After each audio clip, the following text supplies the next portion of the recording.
Bonjour, je m'appelle Mélissa Lambrose, je suis psychopédagogue et professionnelle de la petite enfance. Je soutiens et accompagne les parents dans leur parentalité en leur proposant des séances de coaching et d'accompagnement principalement en ligne, en les aidant à coécrire leur histoire familiale quand ils ont un petit peu du mal à l'expliquer à leurs enfants, et également en créant et en menant des activités, des ateliers pour enfants sur le terrain. Alors je suis une pédagogue, mais aussi une artiste, ce qui fait qu'un de mes projets qui me tient vraiment très à cœur est d'écrire et de publier une série de livres qui s'appellera Ma famille. Ce seront des livres qui mettront un point d'honneur aux familles différentes, mais inspirantes. Alors c'est dans ce cadre-là que je réalise une série d'interviews avec des parents afin d'un côté de pouvoir m'imprégner du parcours, de la situation familiale, du sentiment, des pensées de ces familles-là, afin de pouvoir mieux écrire, et d'un autre côté, dans l'espoir, comme je l'ai déjà mentionné, de sensibiliser par rapport aux thématiques, d'ouvrir la porte aux personnes qui pourraient se poser des questions par rapport à ces familles-là, et parfois peut-être aussi de dédramatiser un petit peu la situation. Mon souhait le plus profond est de contribuer à ce que les enfants d'aujourd'hui et de demain trouvent ou retrouvent une place solaire dans nos sociétés.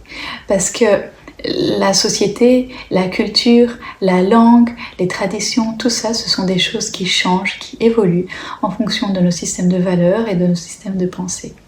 Si vous avez envie de me soutenir dans mon travail, je vous invite à vous abonner sur ma chaîne, à mettre un like pour que je sache que vous aimez le contenu et que pour que les vidéos puissent monter grâce aux algorithmes et être proposées à un plus grand nombre de personnes. Et aussi, si vous avez envie d'aller plus loin dans votre soutien, vous pouvez m'offrir un café. Le lien est dans la description. C'est une plateforme qui est super safe, que beaucoup d'artistes utilisent. Vous invitez à un café quelqu'un, vous choisissez le montant, et ça me permettra, moi personnellement, avoir plus de temps, à m'offrir plus de temps, à pouvoir créer tout ce contenu et avancer dans mes projets plus rapidement. Voilà. Alors, je vous remercie grandement pour votre écoute et allons-y.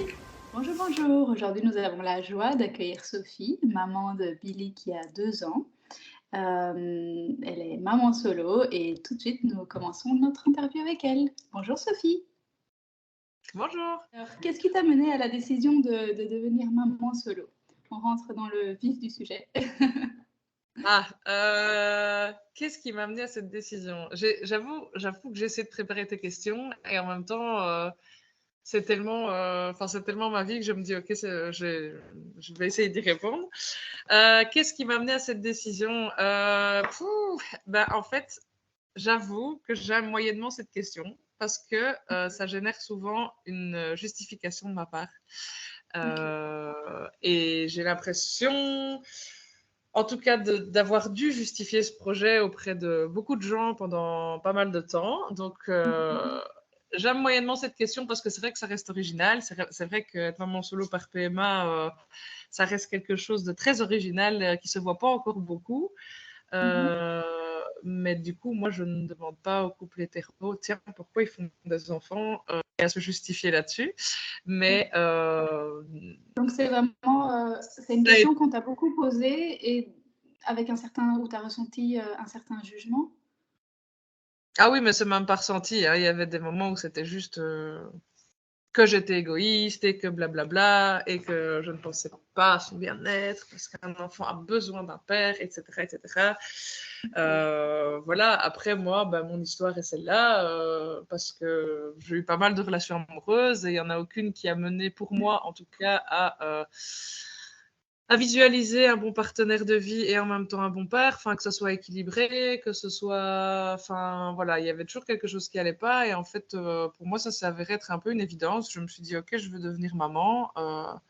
Je vois pas pourquoi cet enfant serait malheureux sans père alors qu'en fait oui, dans son quotidien, il a une super maman, en toute objectivité, mais il a aussi des marraines qui sont plus que des marraines, j'en parlerai peut-être après, qui sont là depuis, pour moi depuis toujours et pour lui bien avant sa conception. Enfin, et il a des grands-parents super et voilà. Et en fait, moi, enfin, chacun ses croyances, mais moi, je n'ai pas une croyance en moi qui dit qu'il faut absolument un père pour que tout aille bien dans la vie d'un enfant. Enfin, j'ai travaillé 10 ans dans l'aide à la jeunesse avec des enfants et des ados placés. Et voilà, en fait, moi, mes conclusions, c'est que pour avoir un enfant, il faut de l'amour, de la patience et de l'éducation. Et voilà, et que ça s'amène par une personne ou plusieurs personnes ou un village ou 3 ou 4 ou 10 personnes. Pour moi, ça fera le bien-être de l'enfant. Et voilà, j'aimerais qu'un jour, ça arrête d'être aussi original de tiens, pourquoi elle a fait le PMA toute seule, etc. Sachant que ça aussi, le terme toute seule, je suis loin d'être toute seule. Parce que si j'étais vraiment seule, je pense que j'aurais jamais fait un truc pareil. Mais justement,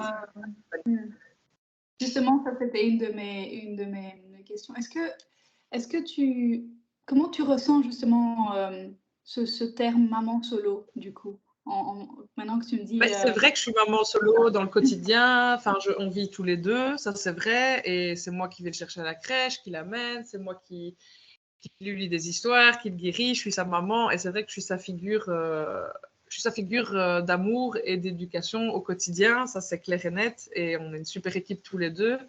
Mais après, c'est vrai que ça fait aussi, et je pense que le fait d'être maman solo dans ce terme-là, ça fait aussi un enfant qui est super heureux de voir ses deux marraines, de voir ses parrains, de voir ses grands-parents et de les prendre par la main et de me dire au revoir maman parce qu'il a l'habitude de les voir depuis tout petit, il va dormir chez eux depuis longtemps et c'est un enfant qui est ok, il est très proche de moi et s'il a peur de quelqu'un, il va rester près de moi, etc. Mais c'est aussi quelqu'un qui est vite en confiance avec les gens, avec les gens qui sont importants pour moi parce que je pense qu'il le sent aussi. Et donc, ça fait un enfant très sensible, en fait. Ouais, mais donc, tu dirais alors oui pour le terme maman solo, mais pas famille solo, pas vraiment famille solo alors? Non, pas vraiment famille solo parce que en fait, parce que il y a plein de gens qui gravitent autour. Il y a ses grands-parents qui le voient au moins une fois semaine.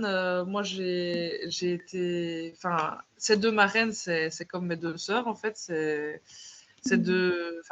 plus que deux amies. On fonctionne ensemble toutes les trois depuis des années et il n'y avait même pas de surprise. Elles n'attendaient même pas une explication de ma part. Elles étaient les marraines. Enfin, et c'était comme ça. Et il y en a une des deux qui est venue vivre avec moi, mon dernier mois de grossesse, mon accouchement et les 3 premiers mois de Billy, quoi. Et ça a été, pour lui comme pour moi, ça a été Hyper important. ouais, ça a été magique, quoi. Enfin, on a vécu des moments. Ouais. Enfin, voilà, moi, dans mes souvenirs d'accouchement qui étaient pas très cool, je la vois elle, en fait. Je vois même pas les autres infirmiers, les autres médecins. Je la vois juste elle en train de lui broyer le poignet ou de lui broyer la jambe, quoi. Mais je la vois elle, je vois son regard, je vois sa fierté, je vois ses encouragements, je vois son empathie, je la vois elle, en fait. Et ça, c'est tellement, tellement précieux. Et l'après aussi, enfin, bien évidemment, aussi parce que la maison était propre, elle était rangée, qu'on était à deux à faire à manger. Enfin, on était à deux pour faire tout le quotidien, mais on était aussi à deux dans notre vie, quoi. Et donc, avec lui, et donc, on s'émerveillait des premières choses, de ses premières. Enfin, voilà, c'est son premier suppositoire qu'il a fallu faire à deux. Et voilà, et puis elle me soignait aussi, elle me soignait moi, parce que moi, voilà, le postpartum, c'est pas évident. Enfin, moi, j'ai beaucoup pleuré, j'ai eu un accouchement horrible, j'ai eu des cicatrices, et elle me les a soignées, enfin, dans les deux sens, quoi. Et du coup, voilà, c'est quelque chose de super riche, et donc je me sens pas seule. Oui, je suis maman solo, peut-être le terme, mais je me sens loin d'être une famille seule, parce que pour moi, elle, c'est ma famille, l'autre marraine, c'est aussi ma famille qui qui a toujours été là, qui a fait des kilomètres pour m'accompagner aux échographies.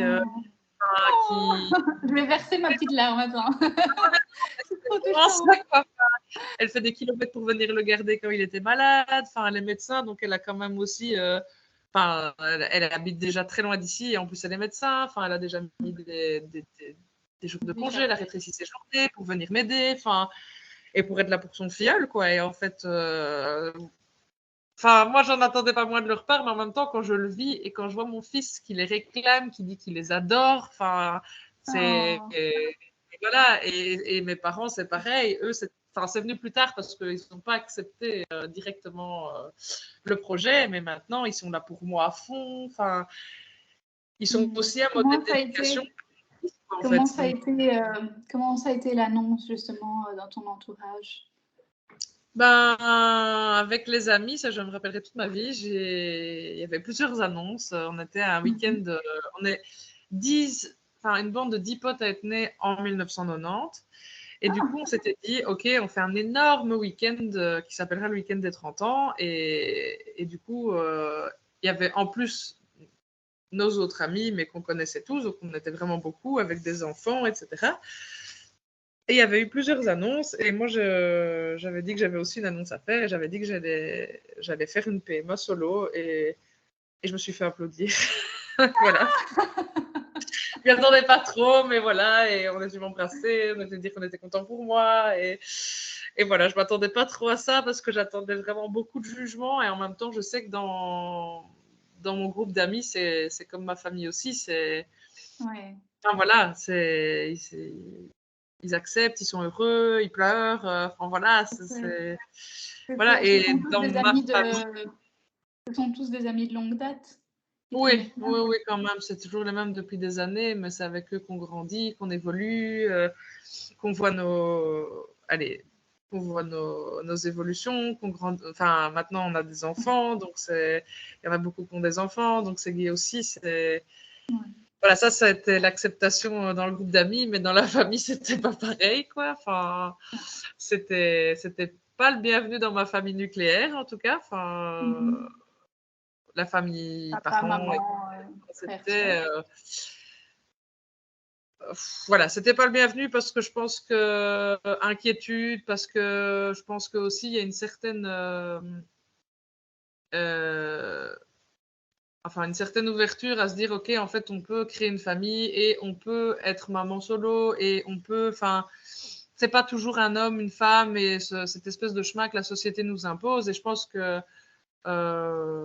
ma famille nucléaire était un peu moins ouverte à ça. Et voilà, mais après, une fois que j'ai été enceinte, ils étaient super heureux pour moi. Ils ont toujours été là. Enfin, ils viennent quand mon fils est malade.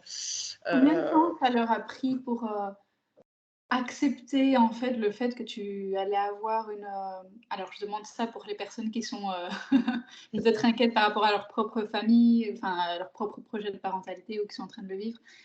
Dans ton cas, dans ton expérience à toi, combien de temps ça leur a pris pour faire ce cheminement d'acceptation plus ou moins? Tu vois, ce moment où ils étaient réticents, ils l'ont exprimé et au moment où, ils étaient contents pour toi et ils ont, hem et voilà, c'était plus ou Je moins pense que fini, tout quoi. ça s'est estompé à partir du moment où je leur ai annoncé que j'étais enceinte.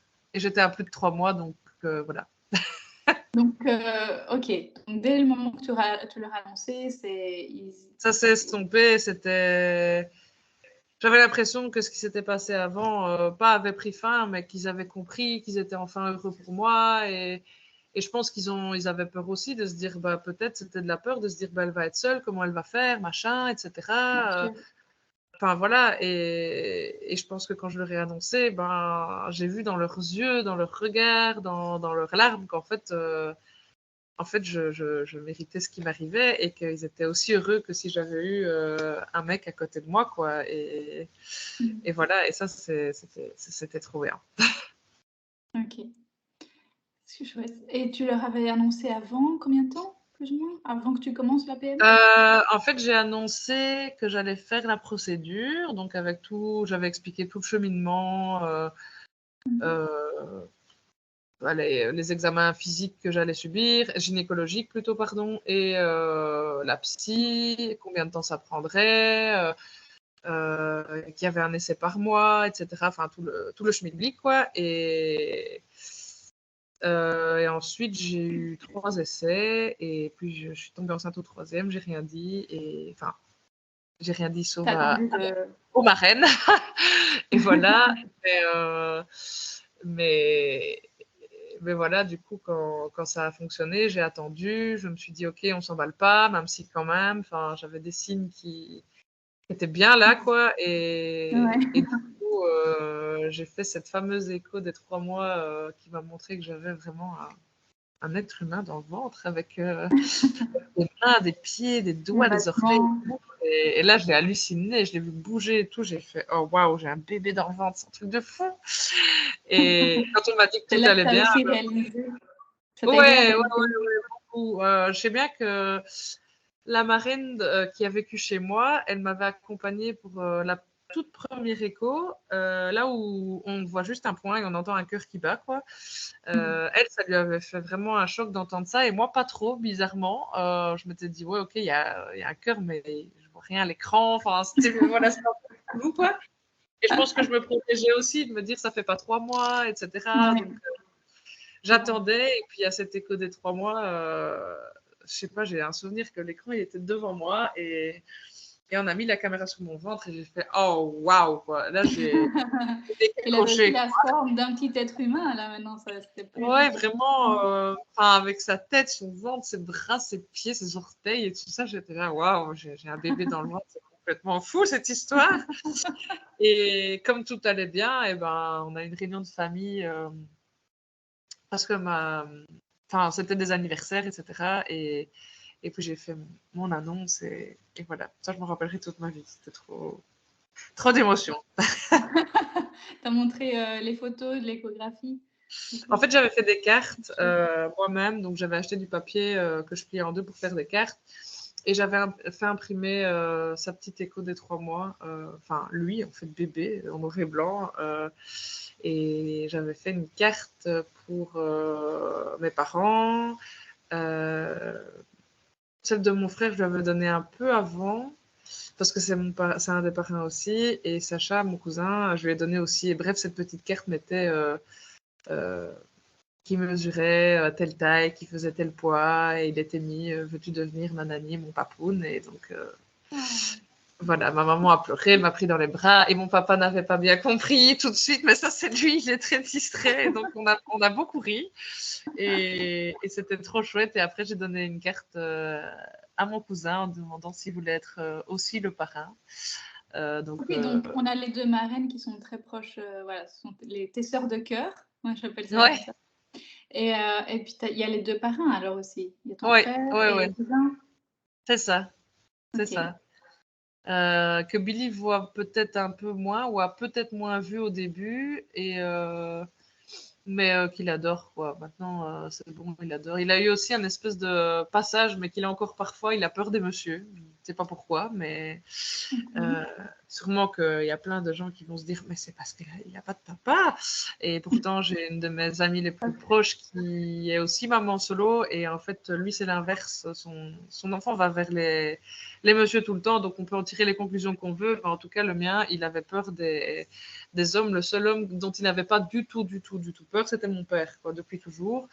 Donc avec mon frère et avec mon cousin, il a fallu un peu plus de temps d'adaptation, et puis il a vu qu'ils étaient super chouettes et qu'en fait, il faisait plein de choses avec lui, et maintenant, c'est vraiment quand je le fais garder par l'un ou par l'autre, ben, c'est vraiment, voilà, c'est mon frère, la figure qui va suivre tout le temps, quoi. Il a une Mmh. figure quand il se fait garder, et même s'il y a plusieurs adultes autour, ce sera cette personne-là, quoi, pendant que je suis pas là, donc Ouais. voilà. Donc mais c'est de tous les hommes ou peut-être des hommes qui ont parce que ça arrive parfois, hein, surtout si, ils ont des barbes ou qu'ils ont pas l'habitude en fait de certains traits. Ouais, à peu près tous les hommes. C'est vrai que les barbus, maintenant, il arrête pas de me dire, il pique, le monsieur, il pique, le monsieur, il pique. Et il supportait pas. Mais bon, voilà. Et non, c'était plutôt les hommes de façon générale. Enfin, dans la rue, il dit qu'il a peur d'un monsieur. J'essaie de lui demander pourquoi. C'est encore un peu compliqué. Bon, après, je vais pas le rassurer sur un inconnu dans la rue, quoi. Je le connais pas non plus, donc je vais pas lui dire, viens, on lui saute dans les bras, ça va être trop bien. Et, mais c'est bizarre parce qu'il me dit pas ça des femmes, tu vois. Il dit Ouais. pas j'ai peur de la madame. Enfin voilà, Mais bon, après, il a grandi avec. Enfin, il a été dans mon ventre 9 mois, et puis il a été 3 mois avec 2 femmes, quoi. Il a grandi qu'avec ça. Et puis, c'est vrai qu'il est fort entouré de femmes, les puéricultrices. Enfin, il n'y a pas un homme qui s'occupe de lui la journée. Donc, moi, je me mets à sa place, je trouve ça un peu normal, quoi. Il faut du temps, il faut les connaître, et voilà. Et voir si c'est des bonnes personnes ou pas. Il y a des figures masculines qui gravitent quand même autour de lui. Il y a déjà les parrains, le grand Ouais, frère. ouais, ouais, ouais. Tu nous as déjà parlé un petit peu de comment ont été les débuts de ta maternité. Heureusement, tu as la chance d'avoir ta sœur de cœur, la marraine, qui a été avec toi. Est-ce que tu veux rajouter quelque chose par rapport à ça, à ces débuts Que c'est primordial de ne pas être seul dans sa maternité solo. Parce que vraiment, en fait,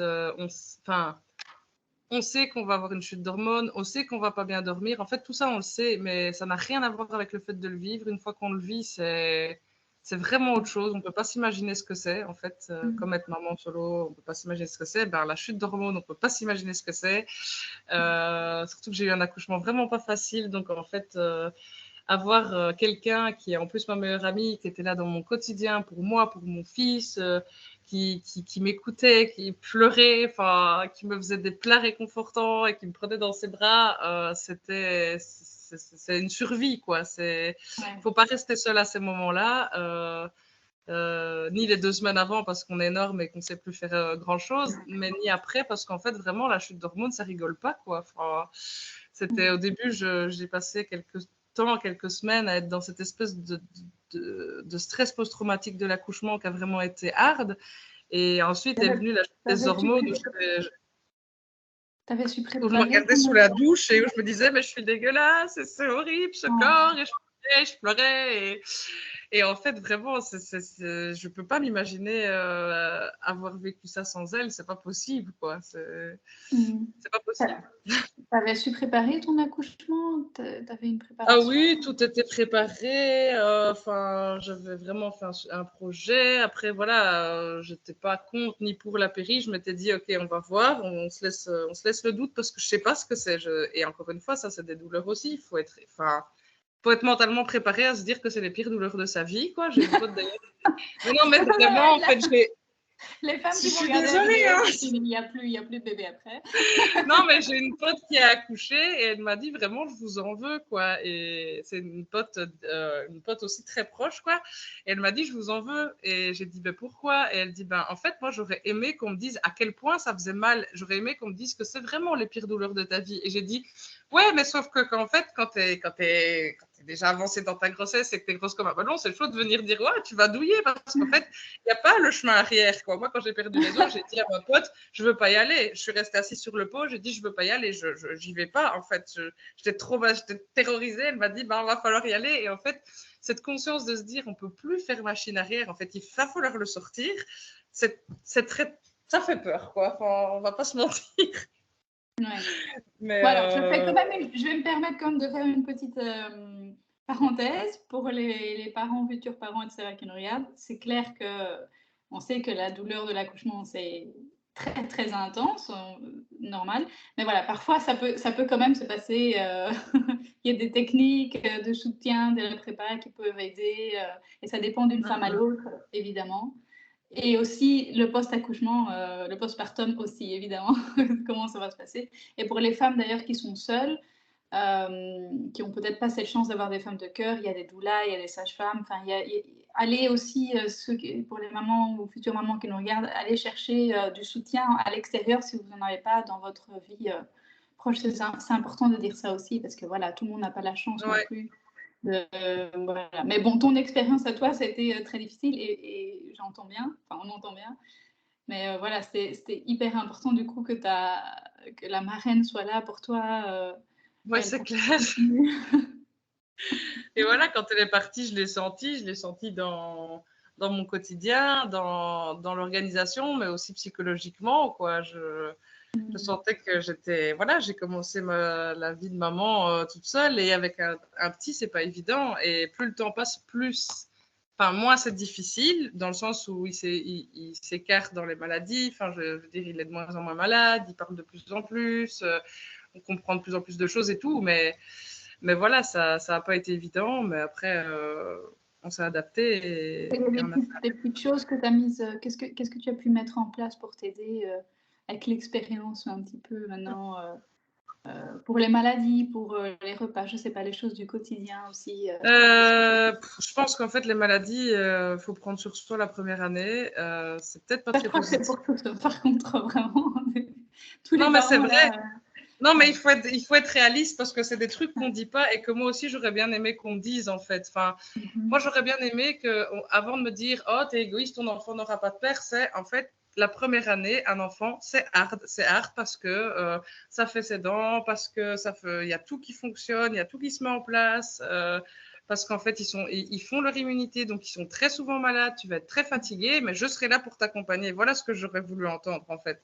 Un espèce Ok. de soutien, mais aussi d'être prévenu sur ce qui va se passer. Parce que, enfin, moi, je trouve que ça sert à rien d'enjoliver le truc et de rosir tout le bazar. Enfin, c'est compliqué la première année un enfant. C'est comme ça. Là, maintenant, il a 2 ans. C'est super cool. Il s'endort à 8 heures. Le rythme est de moins en moins intense. Enfin, je ne sors plus avec des biberons. Je ne sors plus avec des compotes. Enfin, il commence à faire pipi dans le pot. Il commence à parler. Il n'a plus été malade pendant 4 mois. Enfin, c'est le bonheur, quoi. Ça s'étale, on va dire. Mais la première année, il faut quand même être prêt, quoi. Je veux dire, Bien sûr. enfin, parce que parfois, il y en a, ils pensent que faire un enfant, ça va être super et qu'on est deux et qu'on va s'en sortir. Mais je pense que même à deux, c'est super compliqué aussi. Enfin, et moi, Absolument. j'ai la chance et je touche du bois. J'ai un enfant qui fait ses nuits, même s'il se lève super tôt. Mais quand j'entends qu'il y a des parents qui disent que leurs enfants font pas leur nuit à 4-5 ans, ben, c'est hardcore aussi, quoi. Donc, moi, je trouve qu'il faut pas enjoliver le bazar parce que moi, c'est le genre de phrase que j'aurais aimé qu'on me dise, en fait, vraiment. Enfin, la première Et année, du c'est coup, pour hard. les maladies, parlons-en, parce que quand un enfant va en collectivité, à ses débuts, peu importe son âge, hein, qu'il ait 3 mois ou qu'il ait 2 ans, à partir du moment où il va en collectivité, il va être assez souvent malade au début. Enfin, voilà, parce que Ouais. c'est comme ça, c'est le partage, c'est l'immunité, ça fonctionne comme ça. Du coup, quand il a été en crèche, tu l'as mis en crèche, il est en crèche, oui, il est toujours en Ouais, crèche. il est rentré à ses 5 mois.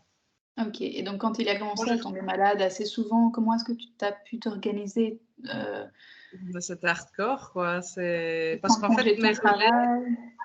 mes parents et les marraines n'habitaient pas Bruxelles, enfin, n'habitent pas Bruxelles, et donc ils sont à minimum 1 heure de route, quoi. Tous Ouais, les trois, enfin 4. ouais. Ils sont minimum à 1 heure de route. Il y a que mes parents qui sont pensionnés aussi. Les marraines, elles travaillent. Donc, en fait, ben, Mmh. ça a été mes parents, ça a été la maman d'une des marraines plusieurs fois, ça a Ah, été ma tante enfin, la maman d'une des marraines, mais qui habite aussi super loin, quoi. Ma tante ouais. habite Bruxelles, donc par après, elle a commencé aussi à le garder quand elle était malade. Enfin voilà, après, il y a les gardes malades. J'ai fait appel une fois une garde malade, je l'ai très mal vécu, mais la dame était OK, hein, il n'y avait aucun souci avec la dame, mais je pense que moi, confier mon enfant à une personne inconnue, c'était vraiment chaud, quoi. Et j'ai eu beaucoup plus. C'est quoi le garde malade? Pour ceux qui connaissent pas? Donc, il y a la mutuelle, il y a un service d'enfants de garde malade Mmh. euh, qu'on paye une centaine d'euros, mais qui est très bien remboursé. Genre qu'on paye, je ne veux pas dire de bêtises, mais vraiment pas beaucoup la journée, quoi. Si on est remboursé, c'est OK. peut-être 10 euros la journée, 20 maximum. Mmh. Euh, et en fait, on en a droit à plusieurs sur l'année. Ah, OK. Et voilà. Mais moi, je l'ai mal vécu parce qu'en fait, voilà, Tu ça connais ne pas la correspond. personne? Parce Ça que c'est parce que je connais pas la personne et que je suis censée la laisser chez moi avec mon fils qui est malade. OK. Enfin voilà, je psychotais un peu, donc j'aime pas trop ça. Après, C'est voilà, pas ma évident voisine, de par confier exemple, elle y est ton passée plein de fois. enfant à C'est aussi une quelqu'un. maman solo, ma voisine, avec son fils, elle y est passée plein de fois parce que tout le monde n'a pas de relais tout le temps comme ça aussi facilement. Donc, Ouais. et moi, j'ai eu beaucoup de chance avec mon boulot parce que j'ai commencé au mois de mai l'année dernière et j'ai beaucoup, beaucoup mis de certif parce qu'il a beaucoup, beaucoup été malade et moi par la suite. Et donc, enfin, Mmh. c'était hardcore. Là, depuis qu'il a 1 an et demi, 2 ans, j'ai l'impression de pouvoir un peu plus respirer à ce niveau-là, quoi. Ouais. Euh, C'est la première et donc, année, en collectivité qui est ouais, difficile généralement. ouais, Après c'est pas good, quoi. ouais. Ok, donc tu as beaucoup sollicité ton entourage. Bon, il y avait le garde malade, ça n'a pas beaucoup marché, mais bon, il y a le babysitting aussi pour ceux qui peuvent aussi peut-être se Ouais, retrouver. c'est clair. Ouais. Ils Donc sont quand beaucoup. bébé dort, maman dort, oui, mais pas toujours possible non plus, quoi. Là, parfois, on est en voiture, ben, on va pas s'endormir au volant. Parfois, on fait les Non. courses, bon, on va pas s'allonger dans le caddie. Enfin, tu vois, tout ça, quoi, en mode ah, il dort, attends, je peux dormir. Non, mais enfin, voilà, on Et est même en quand on balade, est à la il maison, il y a des s'endort, il est petit responsabilités. parce qu'il a poussé de sale berce, ben, je vais pas me taper dans le parc alors qu'il fait -10. Non, c'est Donc, oui sûr. et non, quoi. Mais même à la maison, il y a des responsabilités, c'est ce que tu nous disais bien Oui, aussi. Il y oui, a un oui, moment où il beaucoup, quoi. dort. Moi, ma charge mentale, depuis que je suis maman, elle explose, quoi. Enfin, après, j'échangerais ma vie pour rien au monde, quoi. Enfin, je l'aime tellement. Enfin, parfois, je le regarde et je me dis, mais il était où toutes ces années, quoi? Enfin, où est-ce Ah, qu'il était, quoi? Enfin, c'est pas possible, quoi. Et je l'aime plus que tout. C'est vrai que ma charge mentale déborde, explose et que parfois je pète des plombs, je pense que c'est la décision la plus réfléchie que j'ai faite de ma vie, quoi. Vraiment. chouette. Bon, Ouais, donc vraiment. pour tous les parents qui nous regardent, courage. C'est le merdier, mais c'est un beau merdier, quoi. Voilà. C'est un joyeux bordel.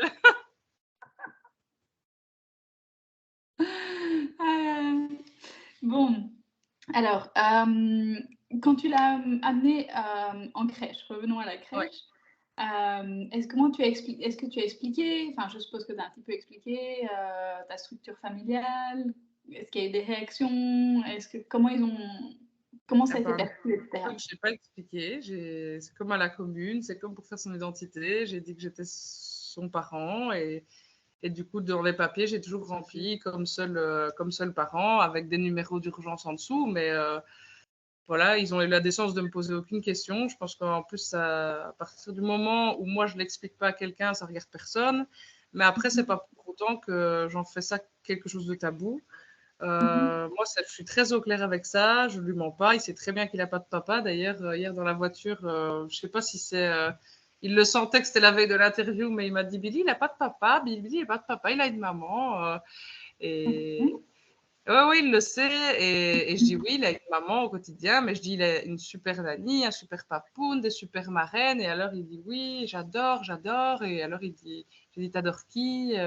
Et là il cite ses marraines, et puis il cite ma tante, et puis il cite mes parents parce que c'est des figures vraiment d'attachement pour lui. Et je dis, et toutes ces personnes-là, pour moi, elles valent bien plus que n'importe quel papa du monde, quoi, parce que c'est des personnes qui vont rester toute la vie pour moi, parce que c'est mes figures d'amour, c'est ces figures d'attachement, et en fait, C'est la famille. c'est la famille, c'est full love, et ça et voilà, enfin, mon père, c'est ça. Si mon père est sa figure masculine, bah alors tant mieux, parce que mon père, c'est l'homme le plus gentil, le plus généreux que je connaisse, quoi. Enfin, et le plus aimant avec ses petits-enfants aussi. Donc, tant mieux, en fait, que ce soit lui et pas quelqu'un d'autre. Ouais, ouais. Ouais, c'est Parce qu'il aura un chouette. super exemple, quoi. Ouais. Ah, ben ça, c'est vraiment, c'est top. Et donc, voilà, hier, il t'a posé, enfin, c'était pas vraiment une question, c'était plus une pensée qu'il a partagée avec toi, en fait, Billy. Oui, bah en fait, je lui dis souvent, hein, parce que je lui ai acheté un livre, ça c'est pour la question des petits trucs qui aident, mais voilà, ça c'est le livre. Pourquoi je n'ai pas... Oui, les autres mamans m'en ont parlé aussi. Voilà, 2 listes de pages, parce que pour moi, c'était important pour moi de trouver un outil et un livre, parce qu'il adore les livres. D'ailleurs, la bibliothèque est vidée chaque jour à raison de 4 fois par jour. Mais du coup, il adore les livres. Et j'avais trouvé ce livre quand j'étais enceinte, parce qu'en fait, il y a vraiment, vraiment pas beaucoup de livres qui traitent le sujet. Enfin, d'une maman solo qui décide de faire un enfant par choix.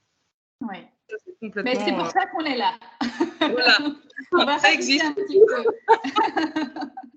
Mais c'est vrai que ça reste très flou, parce qu'à la limite, les femmes qui commencent à y passer seules, c'est parce qu'elles n'ont pas trouvé de mec pour le faire et qu'elles ont fin de la trentaine et que quand même les ovaires, machin et tout.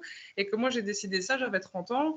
Et je me suis dit, j'aimerais trouver un outil qui parle de ça, qui normalise un peu la chose. Enfin, normaliser, on s'entend bien, on sait très bien le pourcentage de couples hétéros, couples homo et femmes seules. Mais pour moi, c'était important et c'était important qu'il y ait une certaine ouverture d'esprit. Alors, il y en a 2 autres que j'ai commandés. À mon avis, les gens, ils avaient pris des trucs, je ne sais pas, avant de le faire, mais je dirais qu'ils s'adressent On à va des... pas partager. Non, non, non, non, non, mais vraiment, c'est pour ça que parfois, il faut faire attention et tout. Et en fait, ça, Bien sûr, c'est toujours. une amie de la sœur d'une amie qui a écrit ce livre. Et en fait, je le trouve mais super parce qu'en fait, c'est tout à fait, à peu de choses près, évidemment, les marraines, etc., que je rajouterai dans le livre. Mais je veux dire, c'est un enfant qui a plein d'amour, qui a une maman au quotidien, et il y a des pages qui sont très importantes où on explique en fait que bien souvent une famille, c'est un homme et une femme qui tombent amoureux et qui font un enfant, et puis on tourne la page et on voit que dans la vraie vie, c'est pas toujours comme ça. Et donc on voit qu'en fait, il y a 2 hommes qui peuvent s'aimer, 2 femmes qui peuvent s'aimer, ou qu'on trouve tout simplement pas le bon partenaire pour fonder une famille. Et là, on voit la maman qui est toute seule devant une vitrine de gâteaux. Et voilà. Et du coup, je dis que c'est moi. Et en plus, le petit garçon, il est tout blond comme mon fils parce que beaucoup de donneurs sont danois. Donc voilà. Et du coup, je nous approprie un peu l'histoire. Et je trouve, et voilà. Et après, je trouve que la façon dont c'est expliqué aux enfants est terriblement bien faite, quoi. Pour moi, c'est notre histoire à tous les deux. Et souvent, il m'amène ce livre et il dit pourquoi papa, pourquoi pas de papa, pourquoi pas de papa, pour que je lui lise. Et voilà. Et donc, je crois qu'il l'a très bien cerné. Moi, je fais aucun tabou. C'est notre histoire à tous les deux. Et voilà, elle est ce qu'elle est. Et s'il a des questions plus tard, ben, je serai là pour y répondre sans tabou. Et est-ce qu'il y a, par rapport justement à, à votre structure familiale qui est un petit peu enfin, différente, j'aime pas trop ce mot parce que finalement, on a tous une différence, mais est-ce qu'il y a où il y avait des peurs ou des inquiétudes par rapport justement à cette discussion ou, enfin, ou globalement, voilà, est-ce qu'il y a des choses par rapport à ça, tu vois, où tu te dis, où tu t'es dit, ou enfin voilà, qui t'inquiète, je sais pas si. Dans le futur, Oui. bah, je pense que je ferai toujours attention et que...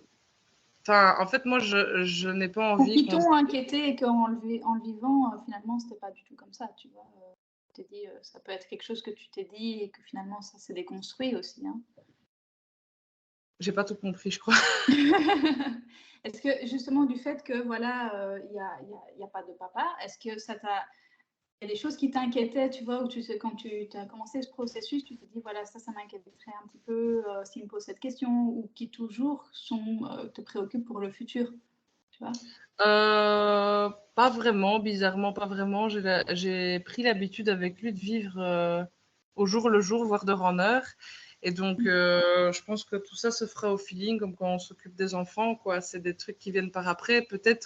Peut-être qu'à ses 15 ans, il va me dire que je suis une grosse égoïste parce qu'il n'a pas de père. Et peut-être qu'en fait, tout va très bien se passer parce qu'en fait, il se dira, ben voilà, c'est ma vie, elle est comme ça. Et enfin voilà, c'est peut-être qu'il sera jamais fâché parce qu'il sait pas ce que c'est d'avoir un père, mais il sait ce que c'est d'avoir une maman qui donne tout pour lui, des grands-parents aimants, des marraines hyper présentes, des parrains qui sont là. Donc en fait, enfin voilà quoi. Je pense qu'on est très aussi dans une société ici, en tout cas, où on est très individualiste et individualisé. Et on se dit, ok, c'est chacun chez soi, c'est un homme, une femme. C'est comme ça et pas autrement, et qu'on a des esprits étriqués. Et je trouve ça dommage parce qu'en fait, il y a un proverbe qui dit qu'il faut un village pour élever un enfant, mais c'est vrai, en fait. Enfin, Tout à fait. c'est tout à fait vrai parce que moi, par exemple, je me tue tous les jours à lui dire, je sais pas, il y a un moment où je me battais pour ne pas qu'il mette ses doigts dans la prise. Et ben en fait, c'est un bête exemple, mais il y en a 1000 des exemples comme ça, avec ne fais pas ça, ne fais pas ça, ne fais pas ça. Pourquoi? Parce que ça te met en danger. Et en fait, le fait qu'il l'entende d'une autre personne, qui soit une de ses figures d'attachement, enfin, c'est ça aussi éduquer un enfant. C'est dire la même chose que la mère et qu'en fait l'enfant l'entende de quelqu'un d'autre que sa mère avec qui il peut tester à foison, et de se dire, ok, là, Papoun a dit que ça, c'était dangereux, il dit comme maman, ben, je vais écouter, quoi. Et c'est ça, en fait, élever un enfant à plusieurs, c'est être sur les mêmes bases, c'est aider la maman, c'est dire les mêmes choses éducatives, en fait. Et voilà, j'ai déjà des marraines qui l'ont repris aussi, qui l'aiment plus que tout, mais qui savent le reprendre quand il faut, quoi. Et moi, ça m'aide beaucoup parce qu'en fait, il entend d'une autre bouche que la mienne ce que moi, je lui dis tous les jours, quoi. Et je trouve qu'il ne faut pas 2 personnes pour élever un enfant, c'est trop peu. Même, enfin, voilà, moi, je trouve ça important qu'il soit ouvert au monde. Qui m'a touchée la fois dernière, c'était... Mon père était là, il a gardé mon fils, ma maman n'était pas là. Et il lui a amené ce livre-là. Et moi, j'étais censée être dans la salle de bain, en train de me laver, sauf qu'en fait, j'écoutais la façon dont il lisait l'histoire. J'étais trop curieuse et du coup, j'étais là, je me disais, ah oui, et en fait, il expliquait vraiment bien et c'était très touchant, en fait, d'entendre mon papa lire ça à mon fils, alors que quelques années auparavant, c'était très compliqué. L'annonce de coucou, je vais faire un enfant et il n'y a encore pas de papa, quoi. Enfin, Ouais. voilà, Mais et tu je trouve vois, ça en fait, finalement, quand on fait des choix, peu importe, là on parle de monoparentalité, mais quand on fait des choix, qu'on les assume et qu'on est bien avec ça, on est bien on est bien droit dans ses chaussures, hein, voilà. Ça, et finalement, les choses autour de nous bougent aussi. C'est-à-dire que, bon, ouais. par exemple, tes parents, en tout cas, étaient réticents et c'est normal, ils avaient des inquiétudes pour comment ça allait aller pour toi, t'es leur fille. Mais en étant bien dans ta posture de maman solo, en le vivant bien et en continuant ton cheminement, bah, tu fais finalement aussi changer les même si c'est pas ton objectif, mais on fait changer les mentalités, on fait peu importe ce qu'on fait, hein, ça c'est valable dans tous les domaines. Et donc c'est Ouais, toujours c'est clair. juste parce qu'on est soi et qu'on est bien dans ce qu'on fait, quand on est bien aligné, je veux dire. C'est pas, Ouais, tout à fait. on n'a pas toujours besoin de verbaliser tout, c'est juste être soi et avancer. Et c'est toujours. C'est beau finalement de voir comment ça bouge autour de nous quand même. C'est clair, c'est clair. Et ça a dû être touchant pour toi aussi ce moment-là, je pense quand même. Oui, oui. Après, à la fin de l'histoire, j'ai vraiment été prendre ma douche, j'ai fermé la porte. J'étais vraiment comme une souris, j'écoutais la façon dont il allait lui dire, voir s'il allait sauter des passages qui me mettaient mal à l'aise ou pas. Mais il n'a pas sauté de passage, il a peut-être switché 2-3 trucs, mais il n'a pas sauté de passage, donc ça va. Bravo. S'il nous regarde un moment, bravo papa. Ouais. Je l'obligerai à voir la vidéo.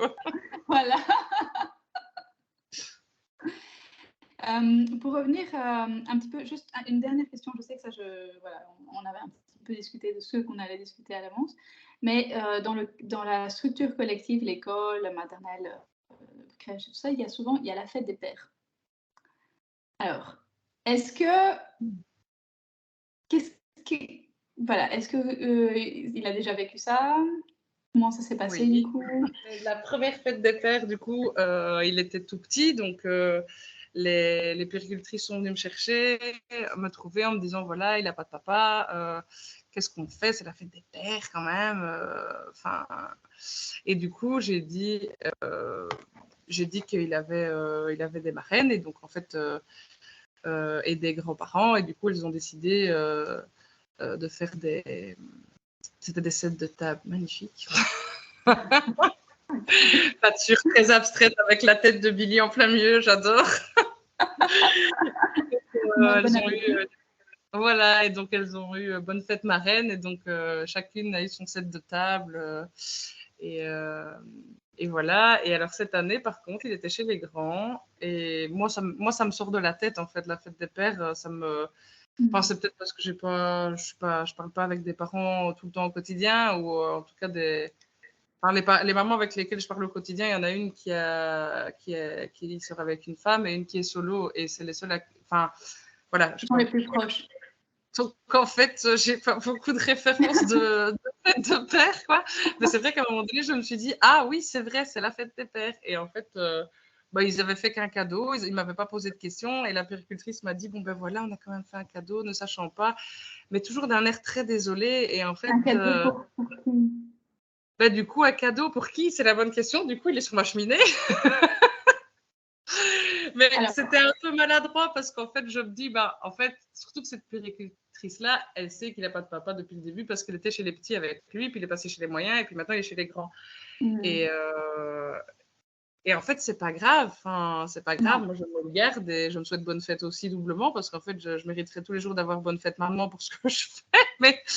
Mais en fait, c'était tout mignon. Il y avait un bic avec sa photo et un espèce de pâte à modeler qu'ils avaient fait chauffer avec des trous dedans de ses doigts pour mettre les bics. Donc, les bics sont tous Ah comme ouais. ça l'un avec l'autre. Vraiment des boutons, quoi.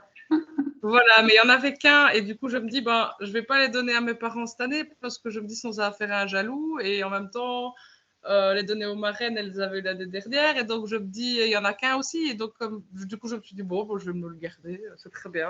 Il n'a pas Alors, en tu sais, rose. si je te pose la question, c'est parce que déjà, bon, moi, j'ai travaillé dans le milieu de l'éducation.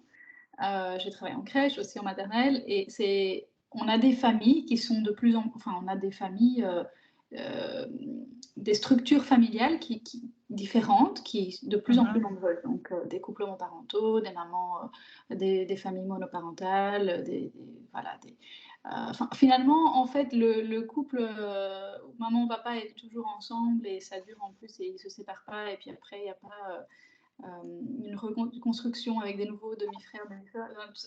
En fait, c'est finalement la minorité, soit, sans porter aucun jugement ni positionnement par rapport à ça, mais c'est une observation quand même. Et, eh ben, les professionnels sont souvent, ils vont être de plus en plus, je pense, quand même amenés à ce genre de situation. Et on n'est pas encore, mes collègues ne sont pas encore suffisamment informés, sensibilisés par rapport à toutes ces thématiques de structures familiales différentes. Et on voit par ton témoignage également que ça reste un tabou. Tu nous as dit que voilà, ils sont venus vers toi avec un air désolé. Alors là, je pense que c'est important aussi pour les parents c'est pour ça que je t'ai demandé si tu leur avais expliqué, d'expliquer le projet et de montrer qu'on est bien avec ça. Tu vois que c'est pas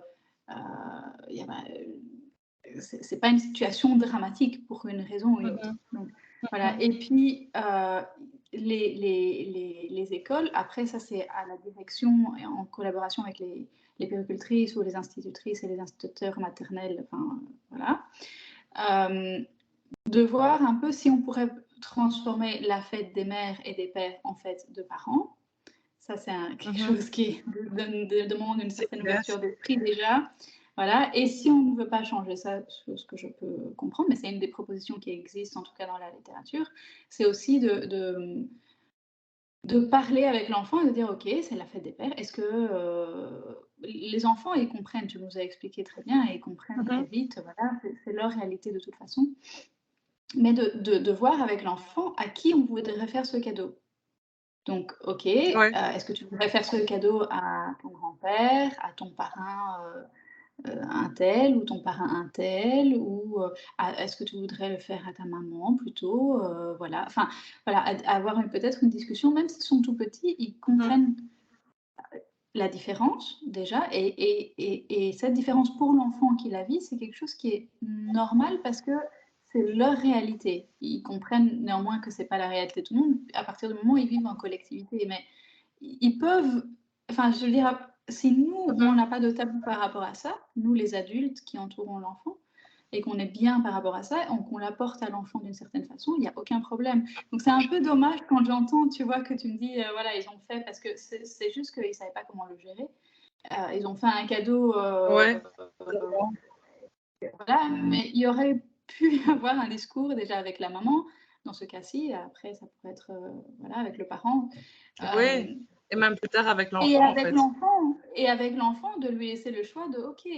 Parce que là, moi, ce que je me demande aussi, c'est qu'est-ce qu'on leur dit, en fait. Enfin, là, moi, je parle de mon fils, mais enfin, c'est pas mon premier cadeau de fête des mères. J'ai travaillé 10 ans dans l'aide à la jeunesse avec des enfants placés et j'ai eu quelques cadeaux de fête des mères parce qu'en fait, leur mère est pas là, qu'elle est morte, qu'elle est en prison, qu'elle est ou juste pas là. Et pareil pour les pères, quoi.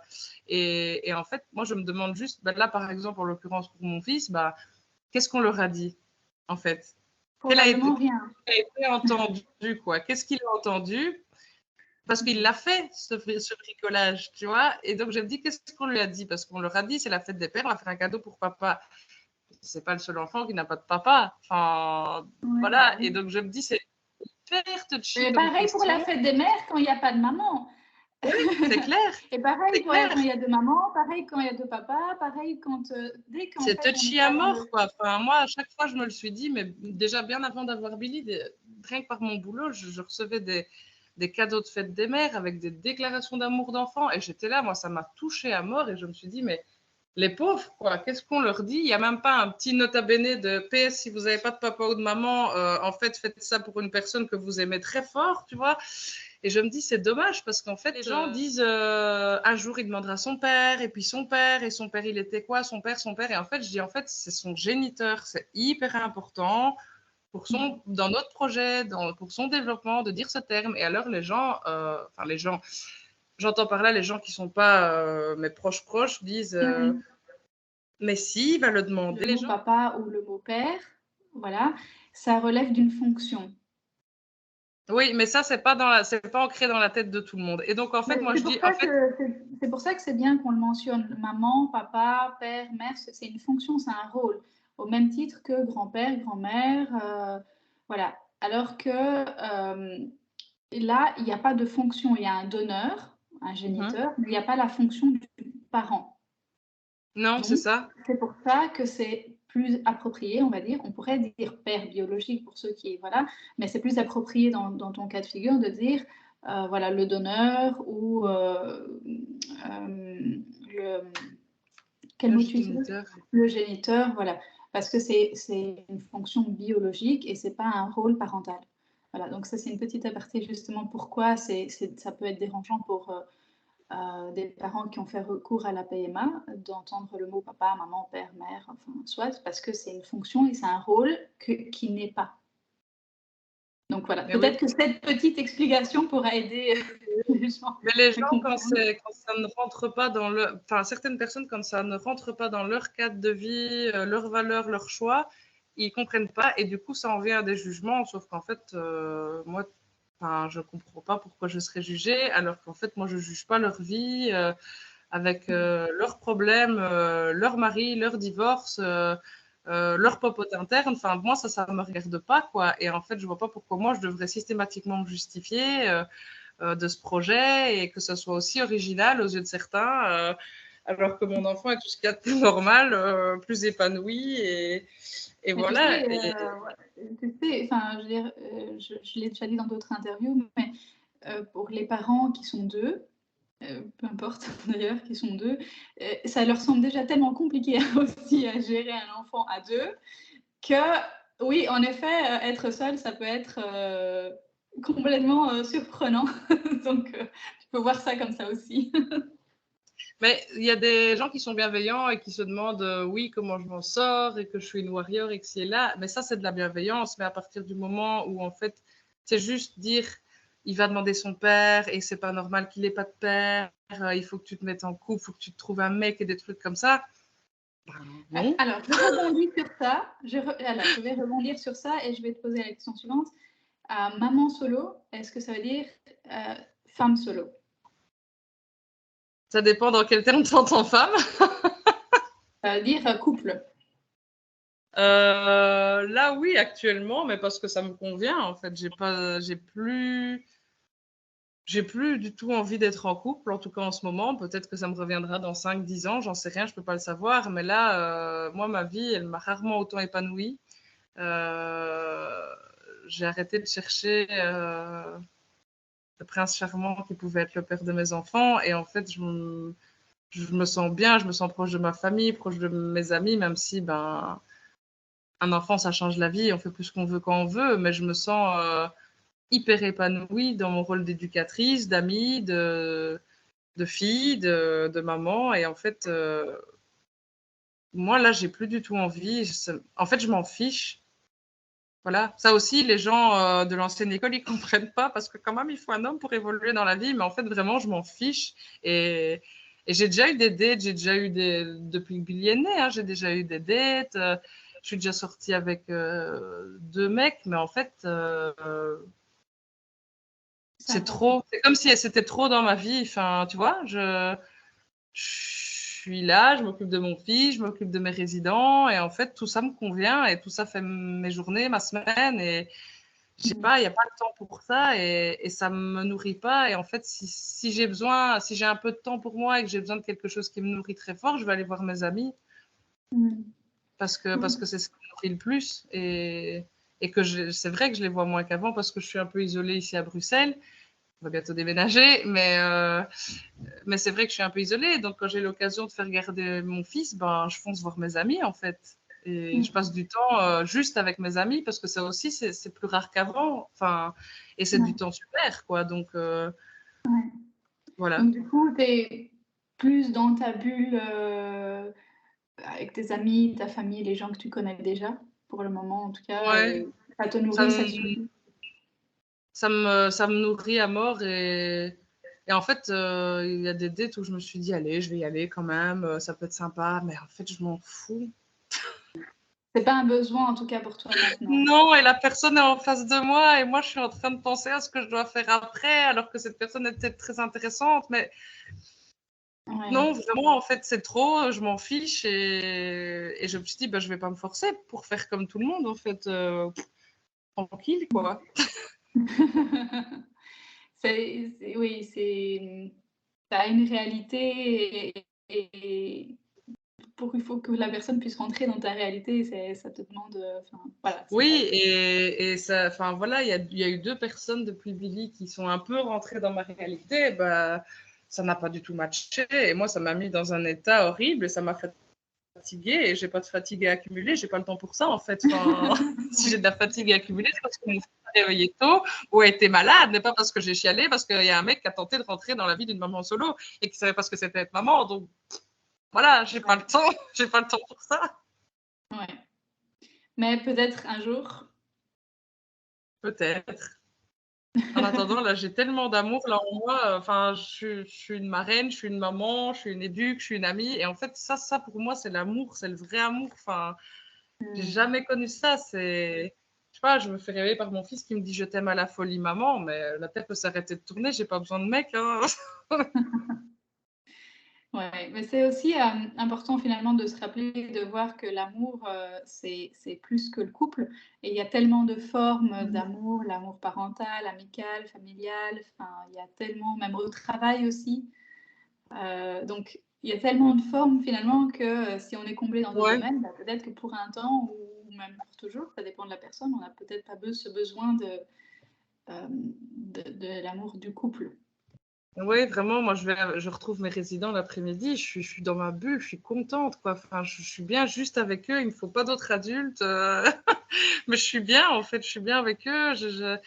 Ils apprécient ma présence, j'apprécie être avec eux, et c'est des trucs qui nourrissent à mort, quoi. Enfin, Ouais, ouais. Ok.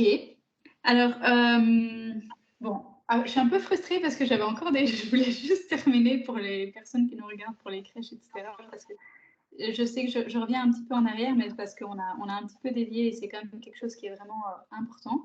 Parce que tu nous as dit tantôt que voilà, tu te demandes ce qui est dit aux enfants. Alors, pour les parents qui se demandent ce qui est dit aux enfants, bah, demandez aux professionnels ce qui leur est dit. Comme ça, si les choses ont été dites d'une façon qui ne vous convient pas particulièrement, et si l'occasion se présente, parce que surtout plus l'enfant est petit, voilà, peut-être qu'il faut que l'occasion vraiment se présente, mais vous pouvez peut-être travailler ça un petit peu à la maison. Et puis pour les professionnels, voilà, il n'y a pas de papa, mais il y a un grand papa, où il y a le parrain, où il y a les papas des autres, où c'est à l'enfant en discussion, en dialogue, à voir, à décider. Donc vraiment, ça serait trop dommage de passer ça swipe comme ça, et l'enfant en plus il va grandir, plus il va pouvoir verbaliser, exprimer des choses, je pense notamment à la maternelle, à partir de la maternelle, etc. Et là, les instits, etc. sont obligés d'aller un peu plus dans les détails parce que l'enfant va ramener ça. Mais plus on est dans des petits âges, à la crèche notamment, plus on va passer ça à feedback parce qu'on pense que l'enfant ne comprend pas ou c'est oui, parce il que est nous on est petit. mal à l'aise en fait en Oui, tant c'est que ça, professionnel. c'est ça. Et donc un jour je ferai une formation pour les professionnels pour comment Un jour, passer je les mots. t'amènerai mon enfant, alors. Voilà, il pourra témoigner, expliquer tout ça. Donc voilà, c'est un travail à faire. C'est vraiment dommage. Les enfants comprennent et ils sont Mais tout à oui. fait capables. C'est leur réalité, c'est leur quotidien. Ils sont capables de comprendre, de décider avec un adulte bienveillant qui pose bien les mots et on peut demander aux parents si nous, on n'est pas à l'aise aussi non plus en tant que Oui, c'est professionnel. ça. Donc, voilà, je voulais juste revenir par rapport à ça parce que c'est Mais hyper je suis tout important. à fait d'accord avec toi, quoi. Et qu'en Et, fait, ça prend 2 secondes de demander à un enfant, OK, t'as pas de papa, mais est-ce que tu veux faire le bricolage pour quelqu'un d'autre en lui citant ses personnes de référence? Ça prend 2 minutes. Mais c'est vrai que maintenant que tu me poses la question, je me dis, mais qu'est-ce qu'on a été lui dire? Et lui, il a fait ça en pensant qu'il allait le donner à qui? Enfin, c'est tout bizarre, quoi. bah, souvent, pour avoir été de l'autre côté dans les structures, souvent, les professionnels, l'enfant fait le Feedback. bricolage. Surtout, c'est pour ça que j'étais quand ils sont tout petits, oui, on dit au collectif, à la section, et puis après, on ne rentre pas dans les détails avec l'enfant, le petit, il fait juste un bricolage, on se dit qu'il ne comprend pas ou que c'est pas grave, mais en fait, si, ils Ouais. comprennent.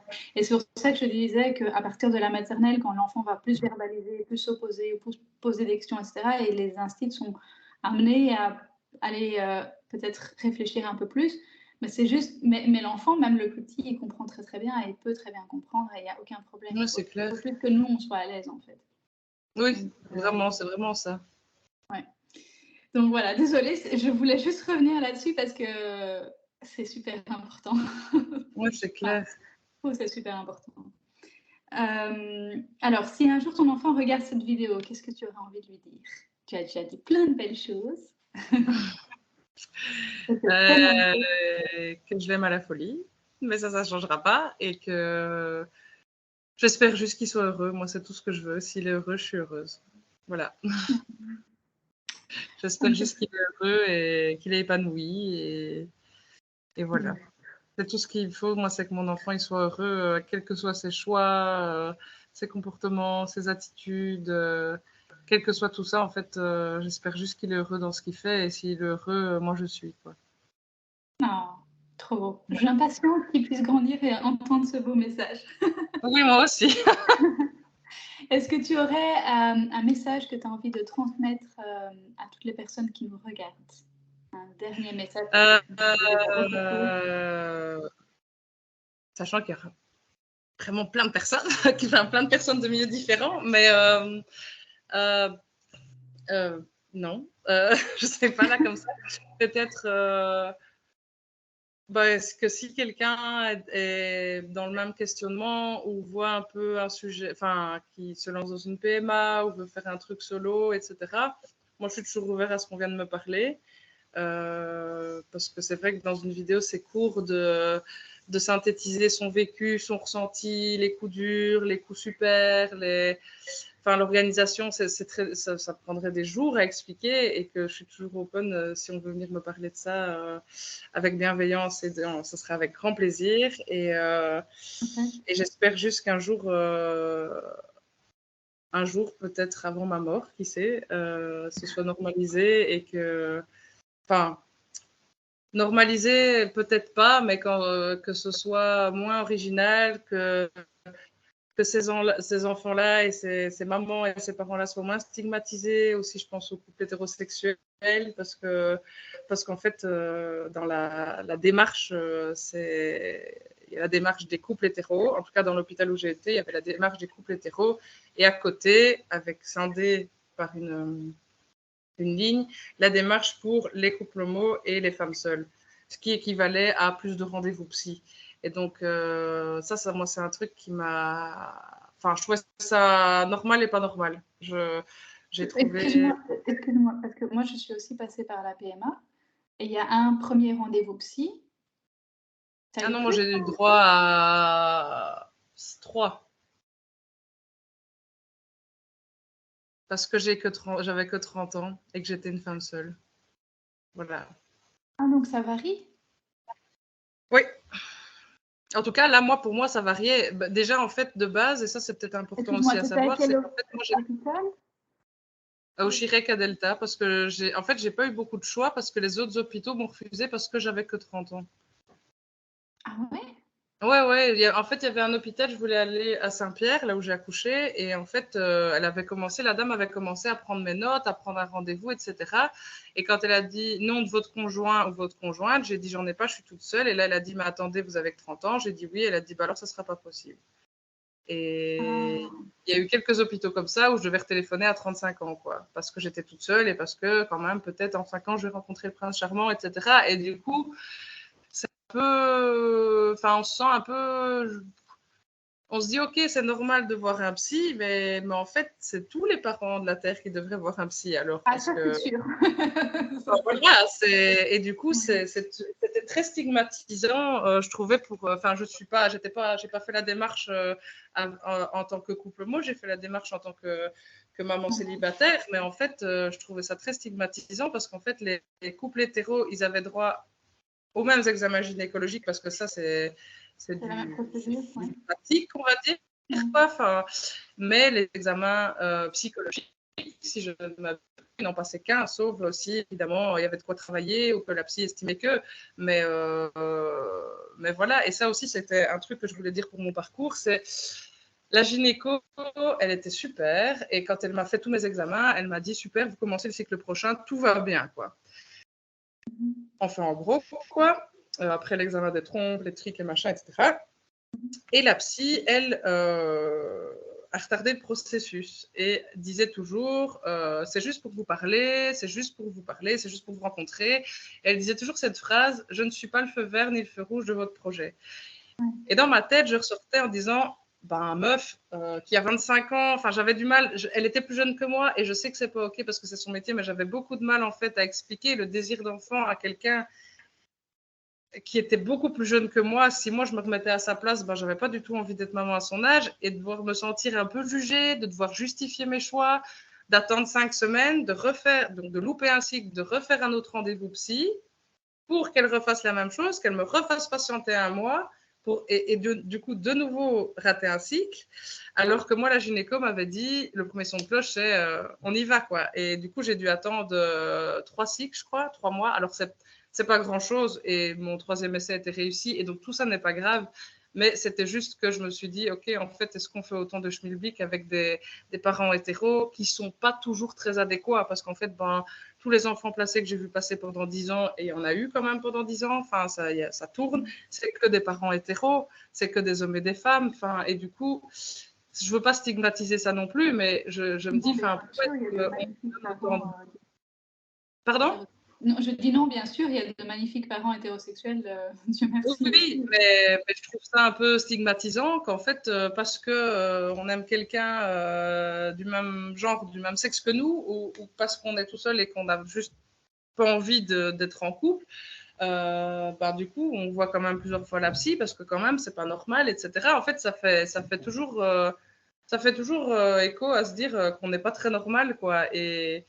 Et pourtant, là, maintenant, tout mon entourage me dit mais qu'est-ce qu'il est bien, ton fils, et qu'est-ce qu'il est gentil, et qu'est-ce qu'il est poli, et qu'est-ce qu'il est sociable, et qu'est-ce qu'il est câlin. Et en fait, j'ai envie de dire wouhou, il a 2 ans, j'y suis un peu pour quelque chose, en fait. Enfin, et voilà, en fait, enfin, moi, c'est des compliments que je me prends quand on me fait des compliments à mon fils sur son éducation. Ben, c'est des compliments que je me prends. Je me les prendrais peut-être à 18 ans, tu vois, mais là, il a 2 ans, donc, enfin, et on vit à deux, donc Oui. voilà, Mais c'est c'est. lors de ces séances avec la psy, en dehors de combien de fois tu as dû la voir, ça t'a aidé ou pas? Parce que moi, Non. En fait, j'ai une psy. moi j'avais des appréhensions sur certains sujets, des inquiétudes. Et donc, personnellement, moi, ça m'a soulagée énormément d'avoir par exemple, en Belgique, les donneurs, tu as fait recours à la banque en Belgique de sperme. Ouais, De savoir, par exemple, que c'était non rémunéré, ouais. que les donneurs doivent être d'accord avec le fait de donner à tous les types de familles. Moi, je me suis dit, voilà, c'est quelqu'un qui est vraiment celui qui fait cette démarche. Bon, il est suivi, il a aussi un suivi psychologique, il ou elle, parce qu'on peut faire des Mais ça, tests. c'est intéressant, mais on m'a pas expliqué tout ça. Mais moi, c'est parce que c'était mon inquiétude. Enfin, moi, je suis venue avec ça en me disant, OK, quid du donneur? Je ne sais déjà pas qui c'est, mais alors comment ça se passe? Et moi, j'ai posé la question et ça m'a soulagée, par exemple, de savoir que c'était un don non rémunéré et qu'il devait donner ça, il devait être d'accord pour les parents, pour les familles monoparentales, hétérosexuelles, homosexuels. Enfin, il y avait 4 types de familles. Le quatrième, toujours, je le dis, pour une raison, je ne sais pas. Soit. Et il doit être d'accord avec tous les types de familles. Et voilà. Et moi, ça m'avait soulagée parce que je me suis dit, peut-être à tort, mais bon, je pense qu'il y a une logique quand même, c'est que c'est quelqu'un qui fait cette démarche, qui est un minimum conscientisé, qui est sensibilisé. Voilà, c'était important pour moi quand Ouais, même. je comprends. Mais franchement, je trouve ça intéressant. Voilà. Et donc moi, personnellement, je suis sortie de là soulagée parce que j'ai posé mes questions et ça m'a enlevé un poids. Donc, mais toi, pas dans ton vécu. En fait, moi, les entretiens psy, ça parlait pas du tout de ça. Hein. Enfin, ce que tu dis là, moi, je trouve ça hyper intéressant à savoir, mais les entretiens psy, c'était vraiment des entretiens psy. Et en fait, je trouvais ça bizarre parce que, enfin, après, moi, excuse-moi. Après, je me suis dit la même chose que toi. Hein. Parce qu'on m'a dit le feu vert, le feu rouge, tatati, tatata. Je me suis aussi dit, évidemment, je suis arrivée hyper stressée quand même, hein, en me disant, bon, si le psy dit qu'on n'est pas tout à fait OK, ça va pas y Mais aller. ouais, Ça va pas. Oui. Mais ce psy-là, c'était un homme, a vraiment... non, il m'a levé un poids des épaules, vraiment. Quoi. Il a fait bien son... Moi, elle me l'enlevait, mais en fait, elle me le remettait en me remettant un rendez-vous 5 jours plus tard. Moi, je pensais à mon cycle qui passait parce que j'avais le son de cloche de la gynéco qui m'avait dit on démarre, quoi. Et du coup, ça, c'était pas très facile parce que voilà. Et c'était une vraie psy qui n'expliquait pas des choses comme toi. Là, je trouvais ça hyper intéressant ce que tu viens de raconter. Moi, c'était vraiment. En fait, je trouvais ça bizarre parce que j'ai une psy depuis plusieurs années maintenant et en fait, c'est ma psy, elle me convient.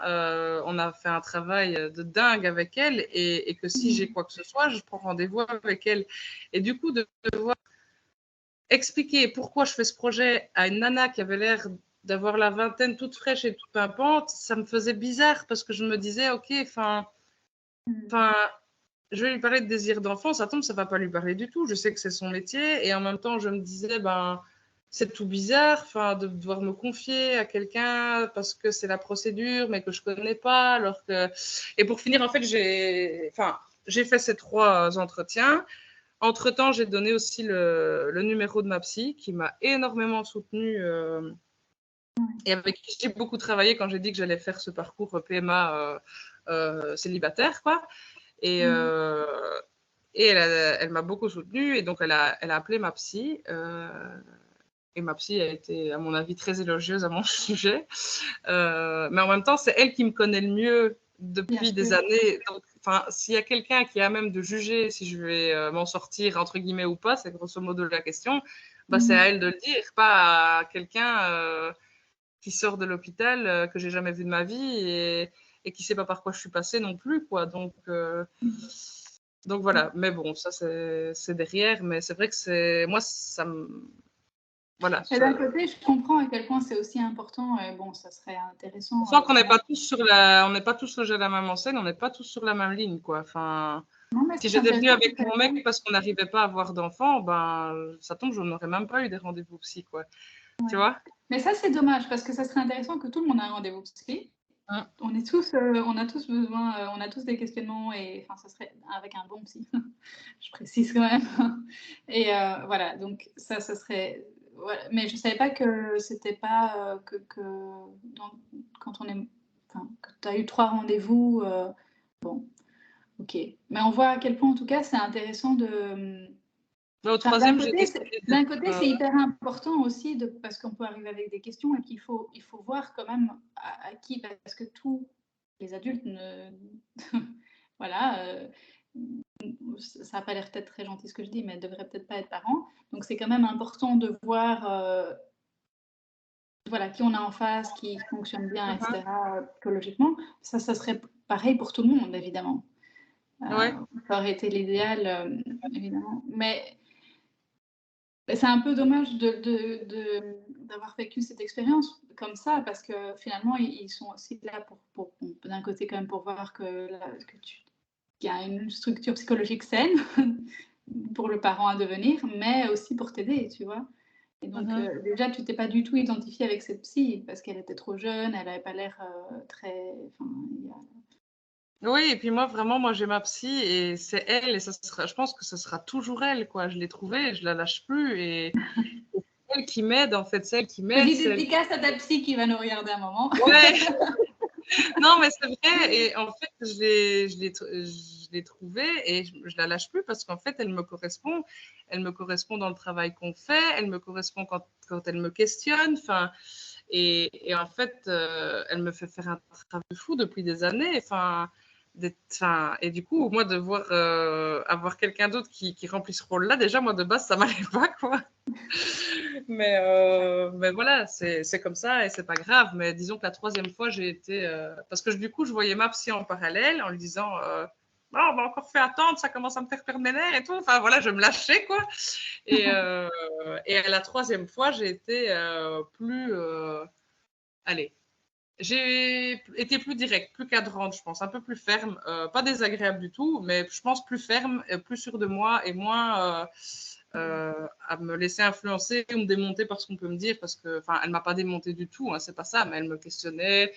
Comment vous allez faire quand il sera malade, qu'est-ce que vous allez dire s'il n'a pas de père et pourquoi, et puis elle a tilté que j'étais un peu féministe, alors du coup c'est aussi c'est un grand mot, en fait moi ce synonyme c'est normalité, mais pour beaucoup ça veut dire ah sorcière, elle est féministe, au secours, enfin du coup je me dis ok je vais essayer de mesurer mes mots, parce que quand même si elle voit que la plupart de mes ex sont des enfin, voilà, ne me conviennent pas, on va rester poli, bah, elle va peut-être se dire que je suis une horrible féministe, sorcière, etc. Et en fait, il a fallu vraiment que je me contienne, mais à la troisième fois, je me suis dit, ok, enfin, là, ça suffit, si elle me sort encore son truc de feu rouge et feu vert, ça va pas passer, quoi. Et du coup, à la troisième fois, c'était la bonne, et comme les inséminations, il a fallu 3 fois, et puis c'était la bonne. Voilà, ok. La troisième est la bonne. Pour toi, ça Voilà, c'est ça. fonctionne. L'adage jamais 203 se vérifie. Voilà. Ok. Bah, écoute, c'était une grande aparté. On terminait l'interview et puis voilà, mais c'était important de mentionner. C'était aussi quelque chose que je ne savais pas du tout. Ben oui, je pense, parce que s'il y a des parents qui nous regardent et qui veulent savoir un peu vraiment pratico-pratique par rapport à l'âge, au sexe ou au genre qu'on s'est déterminé, moi je trouve ça important aussi de savoir un peu ce qui nous attend, d'être un peu préparé, enfin moralement, et voilà quoi. Ouais. Après, ça dépend aussi d'un pays à l'autre. Voilà, mais comme ça, en tout cas, les gens qui sont en Belgique savent. Donc, c'est déjà. Ouais. Bon, c'est hyper important. Merci. Merci beaucoup. Et donc voilà, on était en train de conclure en disant, voilà, si tu avais un message que tu avais envie de passer, tu disais, voilà, peut-être aussi de normaliser justement, de pas être, c'est ce que tu étais en train de nous dire quand on a commencé à entrer dans parler de la PMA, etc. Est-ce que tu... Normaliser un peu toutes ces formes de parentalité, que ce soit un père et une mère, deux pères, des personnes non genrées, en fait, enfin, des femmes seules. En fait, tout ça, je trouve que ça devrait être plus normalisé pour faire un meilleur monde à mes yeux, en tout cas. Donc voilà. Et ça n'empêche pas que des individus et des enfants épanouis, sereins, en confiance, en sécurité et pleins d'amour. Voilà. Ok. Mais en tout cas, un tout grand merci pour ton partage avec nous. Précieux. C'est super intéressant. On est parti dans plein de directions différentes. Oui, désolée, c'est un peu moi. Non, mais moi aussi, j'ai une pensée comme ça en arborescence. Donc voilà, j'espère que vous avez su nous suivre. C'est super, super riche. Donc un tout grand merci. Et, Merci à toi. Et bon cheminement.